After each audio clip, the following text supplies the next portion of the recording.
Bos, siang bos. Siang, Kita lagi di mana bos? lagi di kebun cengkeh mengonten. Si bos sekarang mainnya ke kebun-kebun bos, keren ya. Ya, Lihat tuh, mantap. ini cabai bos. Cabai ya? Ih, pokoknya nanti kita tanya-tanya ke pemilik kebun cabainya bos ya. Ya, mantap. Mau nanya apa nanti ke pemilik Eh, kebun cabai? Bagaimana luasnya kebun cengkeh? Oke, yang pertama, yang Ya, kedua. bagaimana pemeliharaannya? Oh, bagus, bagus, bagus, bagus. Yang ketiga, Eh, Tanamannya, tanamannya apa? kebun cengkeh. Kan dia udah tahu. Oh, udah tahu. Oke, pokoknya tetap saksikan di channel YouTube kita ya. Saya pikir layar. Ih, bukan channel YouTube kita, ini channel YouTube bos ini. Oke, Oke. tetap saksikan, jangan lupa di like, komen, dan subscribe. Mantap. Mantap, mantap dulu. Oke. Assalamualaikum warahmatullahi wabarakatuh. Waalaikumsalam warahmatullahi wabarakatuh. Dalam acara ngonten sama orang jeruk. Mantap. Oke. Si A ini pemilik apa bos? Pemilik kebun cengkeh, Kebun cabai bos ya. kebun cabai. Kenalan dulu dong. Pikir layar. Agil. Oh, Mantap. si A Agil berarti namanya bos. Ya. Kita sedang berada di mana bos? Eh, Kebun cengkeh, Kebun cabai bos. kebun cabai. Oke, kebun cabai bersama sang pemilik. Coba tanya bos ya A bos. Berapa lama kebun cengkeh berdirinya? Ini kebun cabai yang ini kisaran baru 3 bulan lah. Oh, 3 bulan. Baru 3 bulan. Berarti udah lama dipelihara. Udah lumayan lama. Ada berapa pohon? Banyak ya? Oh, ada berapa pohon? Oh, untuk pohon, ini untuk populasi ini kurang lebih ada 2000 populasi, 2000 pohon. Fokus apa hanya di cabai apa di komoditi lain juga? Untuk saat ini baru 2 komoditas. Yang pertama itu cabai, yang kedua selada hidroponik. Selada hidroponik. Ya, Duluan cabai apa duluan di selada? duluan di selada. Cuma karena melihat peluang di cabai lumayan bagus prospeknya, jadi mulai terjun lah di dunia percabean juga gitu. Kenapa enggak ini ya, enggak langsung ke cabai? Kenapa harus diawali dari Selada. selada? Ya mungkin pertama tuh dulu selada iseng-iseng sih sebenarnya. Cuma iseng-iseng jadi alhamdulillah diminati sama diri saya sendiri. Saya udah tertarik di dunia itu, jadi saya kembangkan di seladanya makin gede. Nah, selada udah lumayan, udah jalan. Saya pengen nambah yang lain juga gitu kan. Alhamdulillah ketemu di percabean ini gitu. Tapi kalau melihat dari segi menjanjikan, lebih menjanjikan di selada apa di cabai ya? Untuk saat ini sih sebenarnya untuk resiko lebih aman di selada karena penjualannya itu saya nggak ke pasar, jadi harga bisa kita atur sendiri untuk selada. Sedangkan untuk cabai resikonya lebih gede sih sebenarnya, soalnya kan harga mengikuti pasar fluktuatif. Jadi ketika harga di pasaran lagi rendah, ya itu tantangan tersendiri lah gitu. Banyak tantangannya ketika pelihara cabai. Ya, Ada, pasti ada. ada. Apalagi ketika musim hujan itu, yang pertama di selada ya. Kalau musim hujan di selada kan otomatis sinar matahari agak kurang. Jadi di pertumbuhan selada pun agak telat. Yang biasanya panen itu bisa di usia 42 sampai 45, kalau lagi musim hujan mungkin bisa sampai umur 50-an baru bisa kita panen. Nah, kalau untuk cabai ini lebih berat lagi tantangannya. Udah mulai dari serangan jamurnya, terus dari segi pH tanah juga lebih rentan dropnya kalau musim hujan. Jadi ya lebih ekstra lah di musim hujan ini gitu. Kalau untuk di cabai lebih ke cabai keriting hijau apa cabai domba? Cabai yang merah? Kalau untuk saat ini saya lebih minat di dua jenis cabai. Yang pertama jenis cabai setan atau ori 212. Yang kedua itu di cabai caplak, cabai hijau yang biasa dipakai tukang tahu. Betul. Nah, seperti itu. Itu bedanya apa? Bedanya mungkin dari segi ukuran sama perawatan juga beda sih. Yang ori itu lebih gede, lebih tinggi untuk si tanamannya. Cuma lebih suka yang apa? Yang caplak ini. Yang pertama usia berbuahnya itu lebih pendek.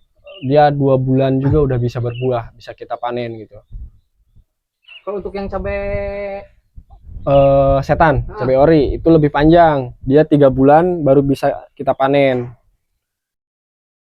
kalau untuk harga Untuk saat ini per hari ini tanggal berapa sekarang? 9 ya, 9 September. Ya.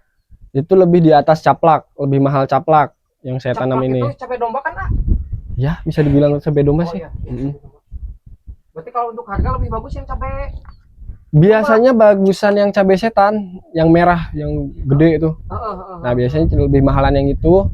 Cuma mungkin karena sekarang udah banyak yang nanam, jadi harga sekarang agak di bawah itu, lebih kalau mahal. perawatan lebih susah yang mana? Apa sama aja?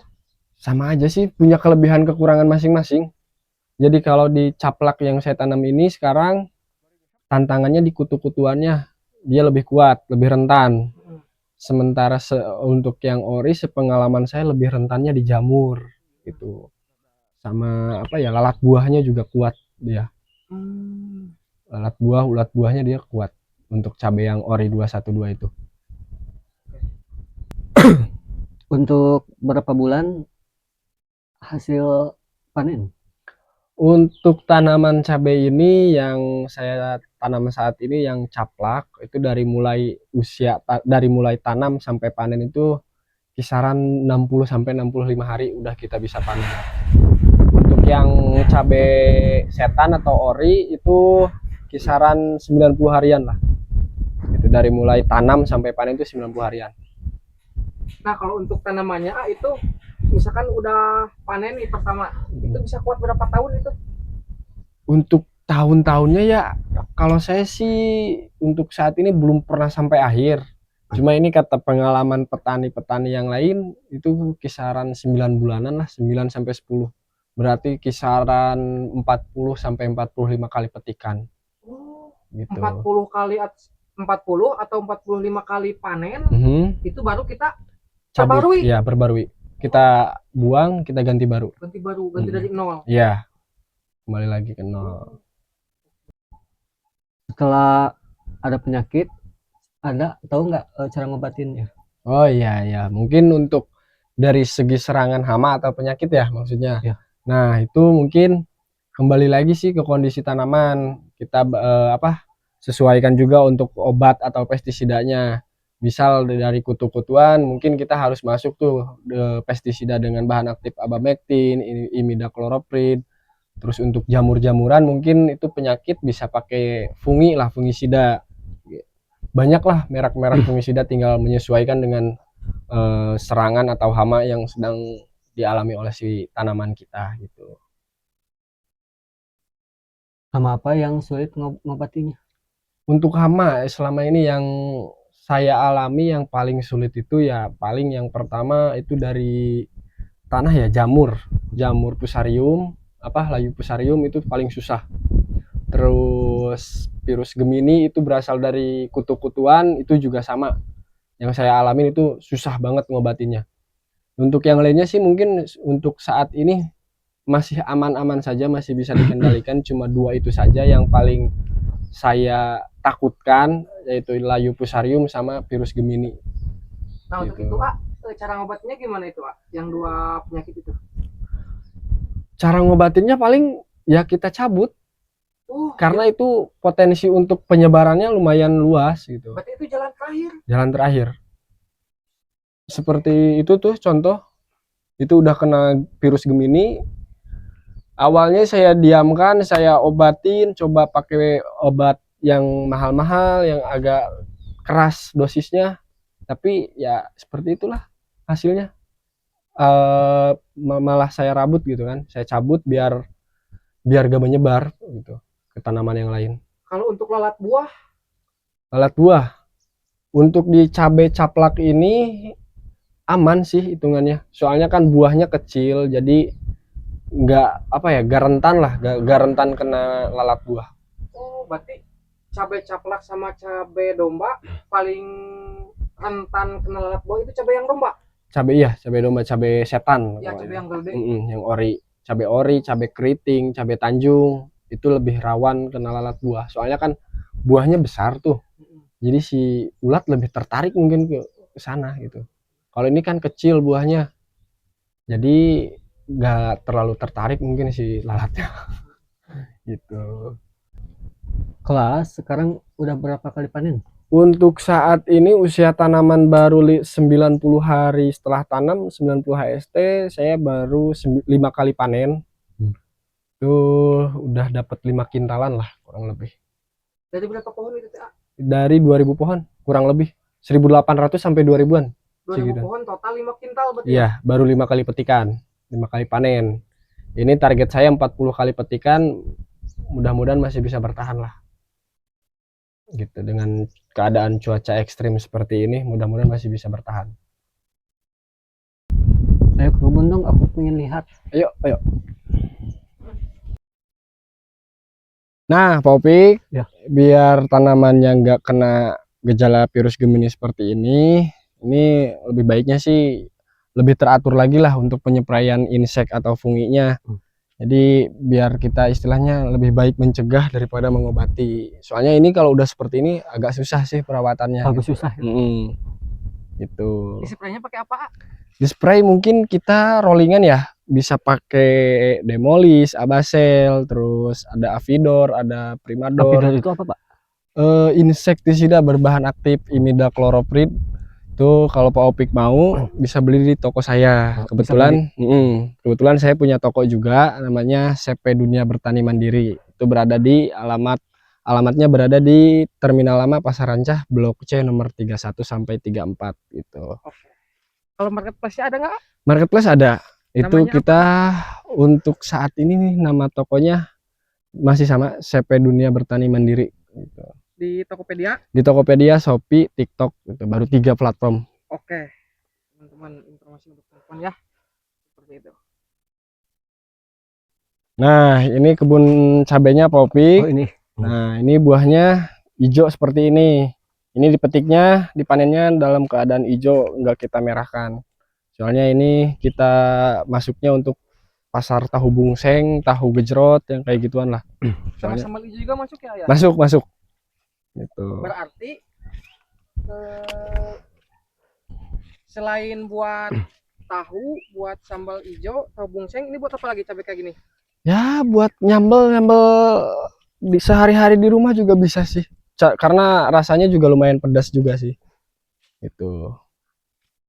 Nah, ini yang tadi kita obrolkan nih, virus Gemini ini salah satu gejalanya seperti ini, menguning dia. Ini berasal dari kutu-kutuan. Nah, ini juga ada lalat buah nih kebetulan nih. Ini jadwalnya nanti sore atau besok nih kita lakukan spray. Oh, gejala awal virus Gemini kayak gini ya? Menguning dia. Ini bawaan dari hama kutu-kutuan, hama trips, kutu kebul. Oh, ini lalat buah seperti ini. Ulat gerayak gitu. Cabut aja. Cabut ya, buang. Nah, berarti cara menanggulangi lalat buah di spray. Bisa di spray, bisa kita bikin perangkap lalat buah gitu. Oh, ada itu. Ada perangkapnya. Jadi kayak apa ya? Buat apa ya, si baunya itu menarik buat lalat buah, dia masuk. Ternyata itu racun gitu kan. Jadi si lalat buahnya terperangkap di sana, mati gitu. Lebih mudah mana di spray sama pakai perangkap? Tergantung serangan sih, kembali lagi. Kalau serangan masih rendah, mungkin pakai perangkap juga bisa, perangkap doang. Tapi kalau serangannya udah lumayan banyak, dibarengi juga sama spray gitu. Biasanya kita spray pakai bahan aktif asepat, terus apalagi ya, kalau merek dagang tuh Joker, Maestro, rollingan lah sih. Jadi nggak cuma pakai satu obat.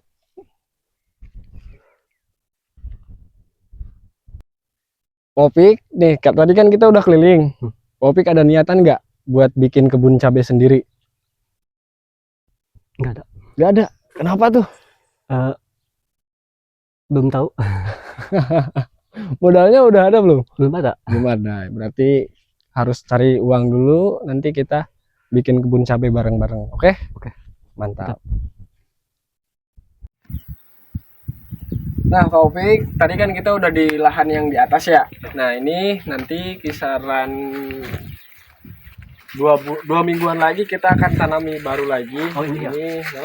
Ini populasi perkiraan mah ya mungkin 4.000 lubang tanam. Jadi kita tanaminya 8.000 pohon karena saya biasa pakai metode 1 lubang 2 pohon gitu. Nanti kalau Pak Opik mau lihat ke sini mau main tinggal ke sini aja gitu. Mau lihat-lihat tanamannya. Kira-kira berapa lama lagi ya ini dibangun, ditanam atau maksudnya? Rencana penanaman sih mungkin kisaran 10 harian lagi lah. Paling telat 2 minggu lagi. Paling telat. Ini rencana sih tanggal 20-an kita tanam. Berarti ini udah pakai Dumolit, ah? Dolomit? Belum. Ini kita baru beres penyepraian herbisida sama purna tumbuh.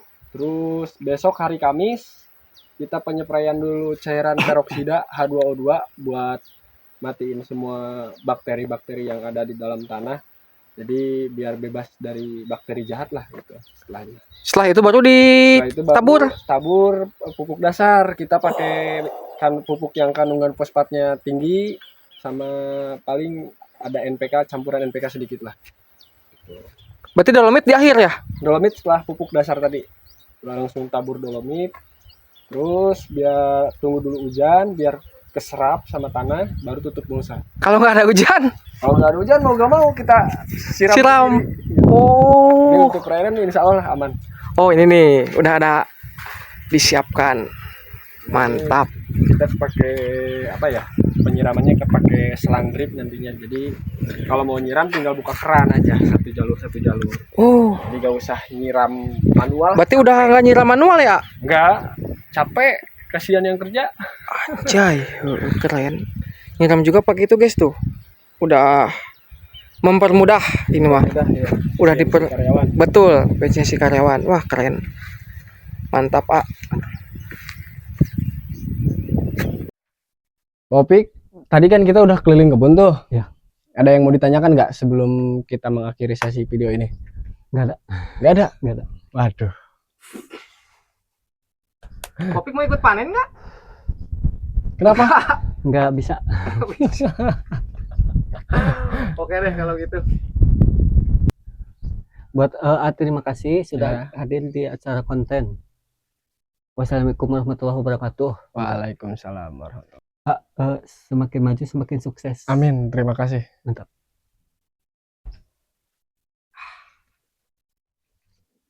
Bos, beres bos. Beres konten. Mantap. Tanya-tanya apa aja bos? Lihat kebun cengkeh. Wih, mantap. Banyak ya. Mantap. Semoga si Anya semakin sukses, semakin maju, Semakin sehat selalu. sehat selalu. Usahanya semoga semakin dilancarkan. Amin. Amin. Thank you guys yang sudah nonton. Semoga teman-teman di rumah juga hidupnya selalu bahagia selalu ya. Ya. Selalu bahagia, apa-apa semua yang dicita-citakan semoga cepat terwujud. Amin. Amin. Jangan lupa di subscribe, di komen, di like dan juga di share. Saya pikir Saya? Enda di channel Fadilah. Oke. Wassalamualaikum warahmatullahi wabarakatuh.